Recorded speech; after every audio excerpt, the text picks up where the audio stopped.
Altura para analisarmos em estúdio a atualidade e, naturalmente, este encontro do Eurogrupo e os cenários que estão em cima da mesa para a Grécia. São meus convidados Pedro Rodrigues e João Queiroz. Aos dois, boa tarde, bem-vindos ao Fecho de Contas. Pedro, começando por ti e pegando aqui num trocadilho das sinfonias, que é como se diz acordo em grego, parece que este Eurogrupo poderá trazer aqui algum tipo de, eu não digo uma solução definitiva, mas pelo menos algum tipo de pista para uma possível solução para a Grécia. Não me parece, vejo isso como muito difícil. Aliás, nada se tem alterado nas últimas semanas. Já a semana passada se discutiu, se tem-se vindo a discutir nas últimas semanas, e neste momento parece que a posição até mais inflexível está por parte do governo grego. Ou seja, o governo grego neste momento assume uma posição praticamente de ruptura. A Troika ou os parceiros, os credores ou os parceiros, como eles chamam, é que têm que apresentar uma solução viável para a Grécia e não o contrário, o que é um bocadinho mudar os papéis na mesa de negociação, acho eu, mas julgo como muito pouco provável que se consiga chegar a algum tipo de acordo nesta reunião. Amanhã a reunião continua, portanto, mas não me parece que havia uma seja fonte possível... do Eurogrupo que dizia que na parte negocial, se é que se pode dizer desta forma, o tempo de duração podia não ultrapassar os 5 minutos. Ou seja, as posições estão de tal forma extremadas que quase não há espaço para o diálogo. Sim, acho que se tem extremado um bocadinho nas últimas semanas e, portanto, é mesmo isso. E acho que neste momento as negociações ou as discussões deixaram de ser maioritariamente do âmbito económico para passarem para o âmbito político. E, portanto, nesse caso, e todos nós sabemos que também as discussões políticas e as negociações políticas tendem até a durar mais tempo do que as outras negociações, portanto, não estou a ver que se consiga chegar a um acordo, tanto mais que os parceiros neste caso, desta situação, o FMI e a Comissão Europeia, têm também mostrado alguma perca de paciência com o governo grego e com a falta de propostas e a falta de ideias e a falta de medidas que o governo grego tem apresentado para cima da mesa destas negociações. Eu recolhi alguns dados que penso que a realização vai mostrar dentro de momentos sobre estes pouco mais de 5 anos de crise na Grécia, crise mais a sério. E são números que, olhando, e mesmo quem não... uma pessoa, um telespectador que não seja especialista, olhando para estes números, percebe que este país precisará certamente de ajuda. Estou a falar de um PIB que perdeu 22% em pouco mais de 5 anos, estamos a ver nesta altura, o desemprego no primeiro trimestre a ficar nos quase 27%, a imigração, e é um dado curioso, a corresponder a 4% do total da população grega, e uma comparação para percebermos melhor, é como se as cidades de Nova Iorque e Los Angeles de um dia para o outro ficassem sem uma única pessoa. E os pagamentos de 2015, que vamos ver mais especificados daqui a pouco, totalizam este ano e até ao final do ano, no que restam nestes meses, 20 mil milhões de euros. Ou seja, olhando para todos estes números e olhando naturalmente para as declarações políticas, parece mais do que evidente que vai ser preciso dinheiro, e não será pouco, para a Grécia. E a questão que te coloco é, quanto antes, melhor? Obviamente, porque parece-me a mim que até no final do ano passado, 2014, alguns indicadores económicos da economia grega vinham a dar alguns sinais positivos e que, com toda esta situação de impasse que, recordo, já se vive há 5 meses, desde que o governo do Syriza tomou posse, que digamos que a solução era logo para os 15 dias a seguir ou para o mês a seguir, durante o mês de fevereiro, e estamos quase no final de junho e não se chegou a nenhuma conclusão, e com isto tudo só tem contribuído para mais incerteza no que diz respeito a todos os agentes económicos gregos e não só gregos, mas que atuam no território grego, e, portanto, todos esses sinais positivos que a economia grega estava lentamente também a dar no final do ano passado, esfumaram-se todos e neste momento voltou a cair em pique, com o desemprego a voltar a subir, com a produção industrial e o PIB a voltar a cair e, portanto,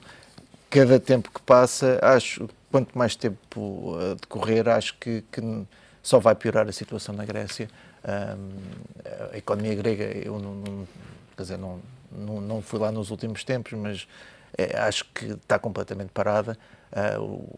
O levantamento de depósitos que sai do sistema financeiro.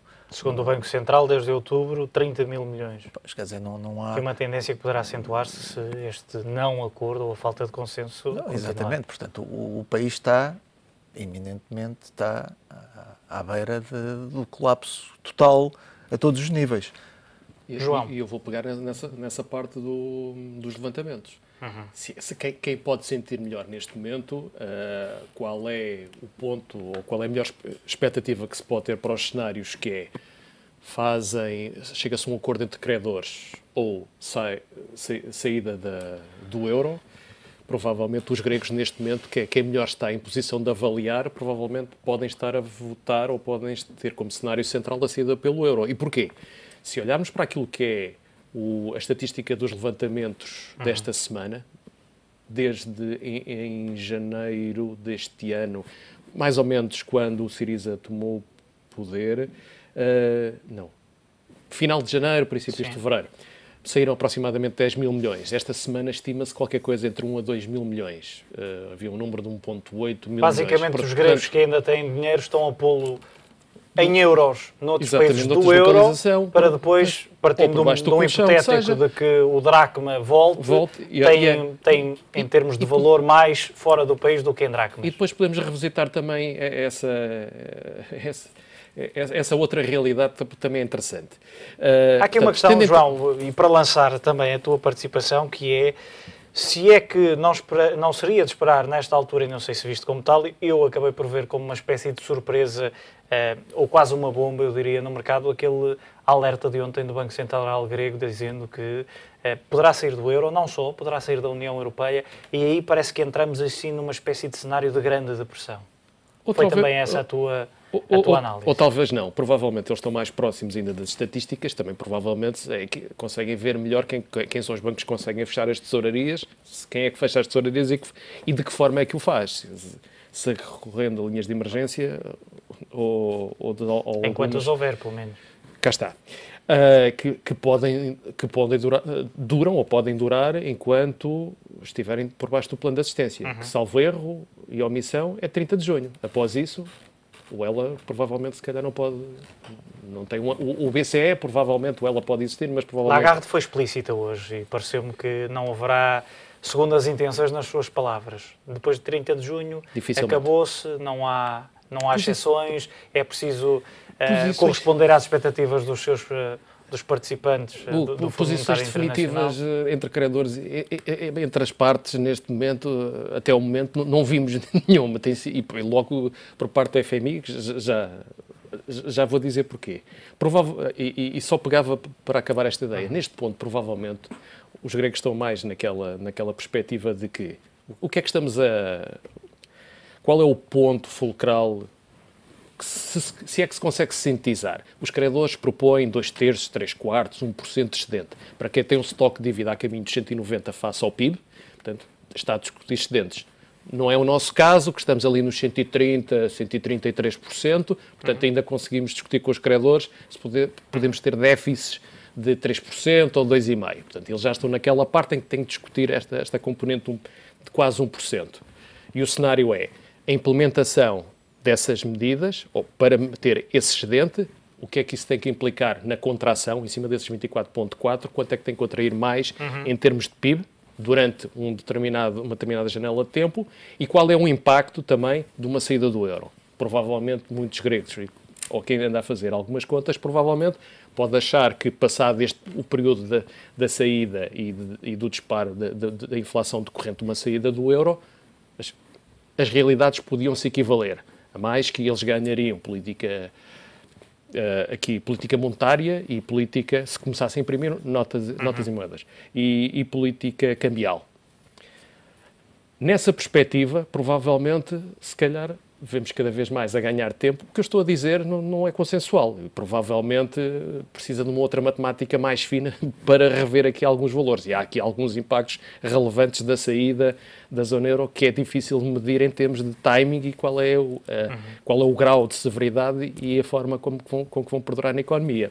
E aqui introduz também um outro efeito, pegar naquele apontamento que é, Se eu tirar muitas notas e moedas para debaixo do colchão, desculpa-me essa figura, se eu tiver poucos encargos, poucas responsabilidades, se tiver poucos empréstimos ou poucos financiamentos, estes valores pequenos de responsabilidades não vão aumentar, quer dizer, não são relevantes face à riqueza que vai ser se eu converter de euros depois para dracmas.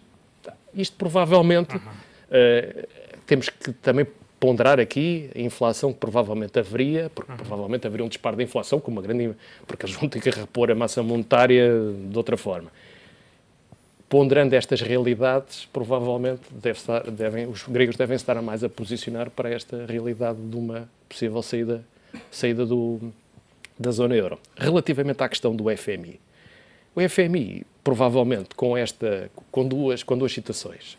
Aquela em final de maio, em que autorizou a utilização dos SDRs para pagar um empréstimo, e depois fazer o bundle, fazer o pacote para pagamento no final de março, estão a dar espaço de manobra... de junho, estão a dar espaço de manobra à Grécia. E se chegamos a 30 de junho, vierem dizer ainda temos 3 meses ou 6 meses para vocês pensarem melhor, vamos continuar aqui a criar mais alguma incerteza e criar aqui mais alguma depreciação daquilo que é a economia mas, grega. Exemplo, para o BCE não tem esses 3 ou 4 meses, por exemplo. Nada já totalmente acabado, mas neste momento, provavelmente, o FMI está aqui numa situação, provavelmente, que desvirtua um bocado o cumprimento da agenda, provavelmente, e de uma forma estrita, provavelmente, se calhar já tinha despoltado uma situação que não deveria durar tanto.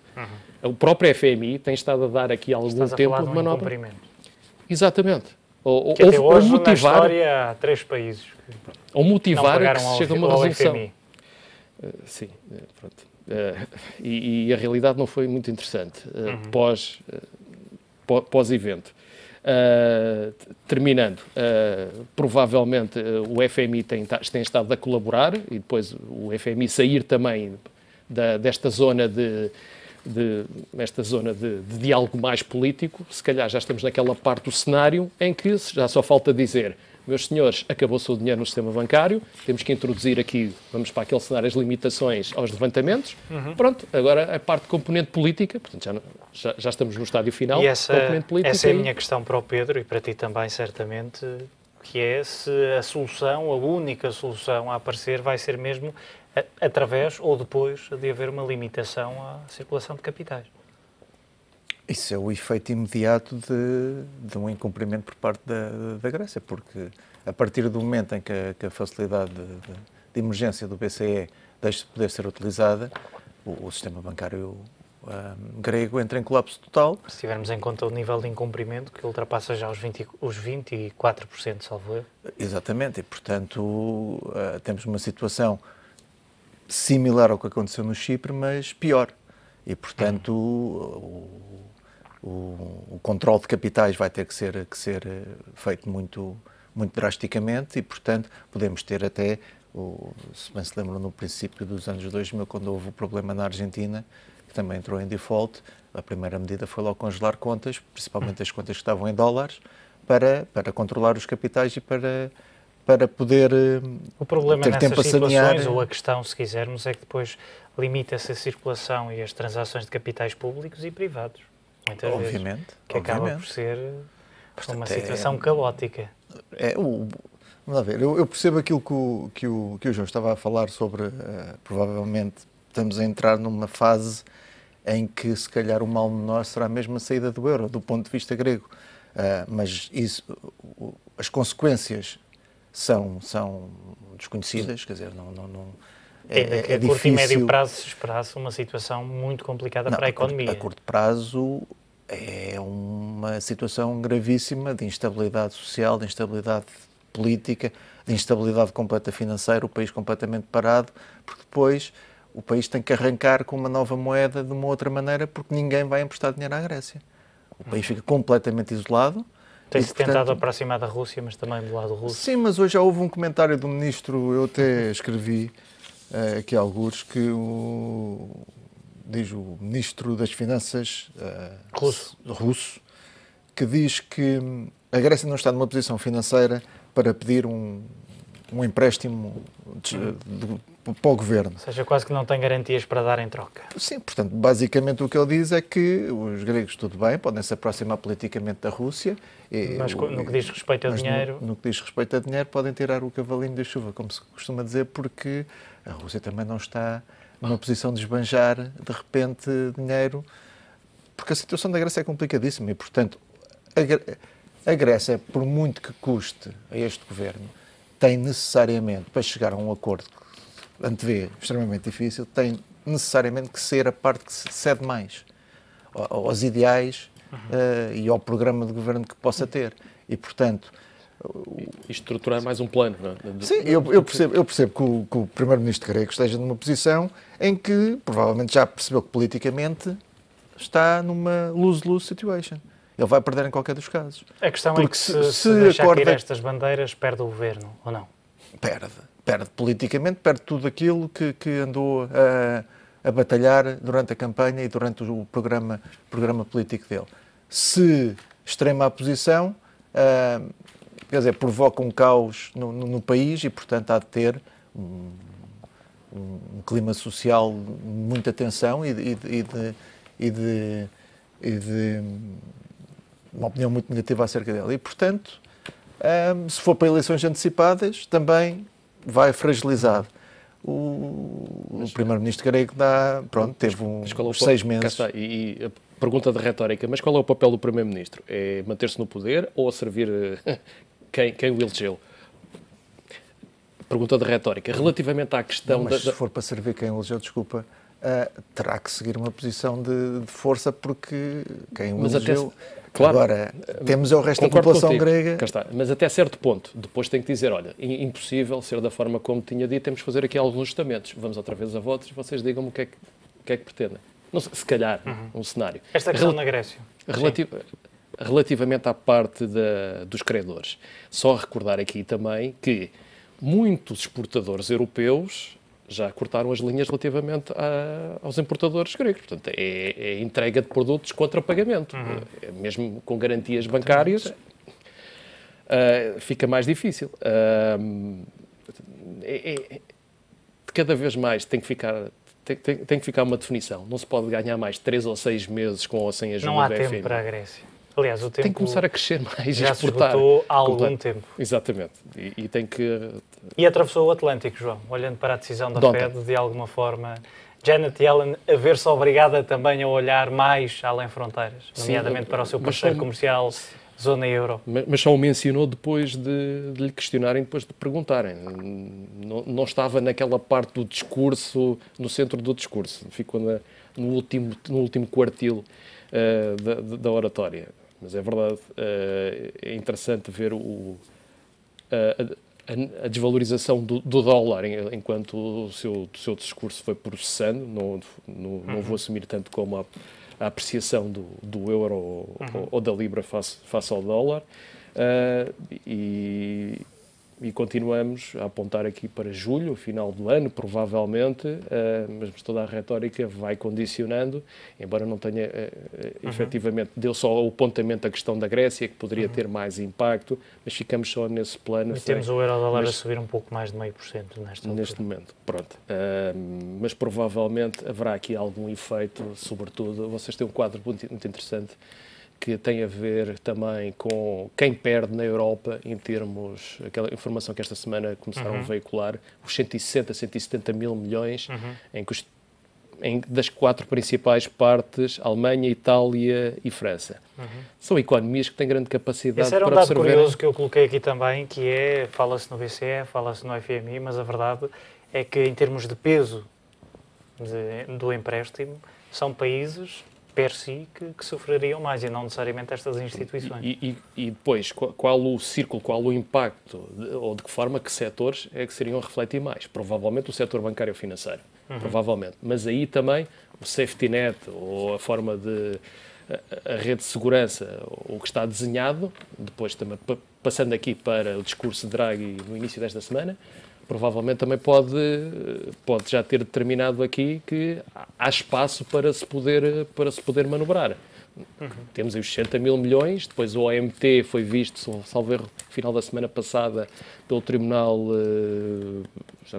Europeu, que deu como uma medida tendo enquadramento legal, temos o TLTRO, portanto, não há de ser por falta de liquidez que a Europa não consiga acomodar uma eventual saída da Grécia do euro, e isso depois refletir-se diretamente na economia norte-americana. Agora, não estou a ver a banca norte-americana sofrer com uma saída da Grécia da parte do euro. Agora, provavelmente, podem sofrer mais se continuamos este plano de incerteza, e irmos ganhando mais tempo, indo mais conversando para não sair nada, zero, se ficarmos aqui no vácuo, provavelmente, essa incerteza provavelmente pode minar mais a evolução que também tem sido... Pedro, os dados têm sido... achaste as palavras de Yellen muito temperadas?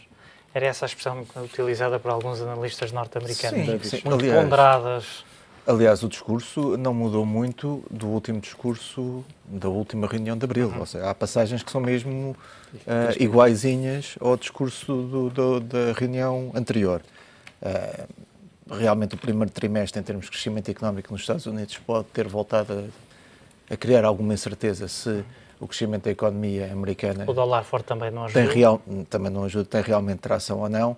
Os dados do emprego têm sido os dados mais positivos que têm saído. A inflação ainda continua a ser uma dor de cabeça. Tem sido a dor de cabeça.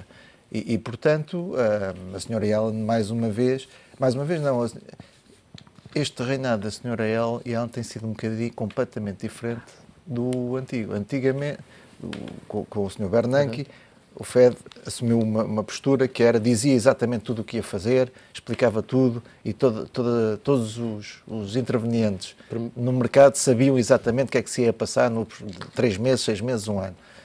A senhora Yellen não diz absolutamente nada, diz que vai continuar a monitorizar os dados económicos que vão saindo, e quando iniciar este ciclo de subida de taxas de juros, também diz que não assumam que depois passa a fazer subidas em cada reunião. Vai-se vendo reunião a reunião se há nova subida ou não. Ou seja, começa supostamente com uma primeira subida de 25 pontos base e depois o que ela diz basicamente não esperem que na reunião seguinte voltamos a subir de 25 e por aí consecutivamente. Só para terminar, eu diria que a maior parte dos analistas que eu tenho lido depois da reunião de ontem continuam a assumir que este início de subida do ciclo de taxas de juros seja ou em setembro ou no final do ano.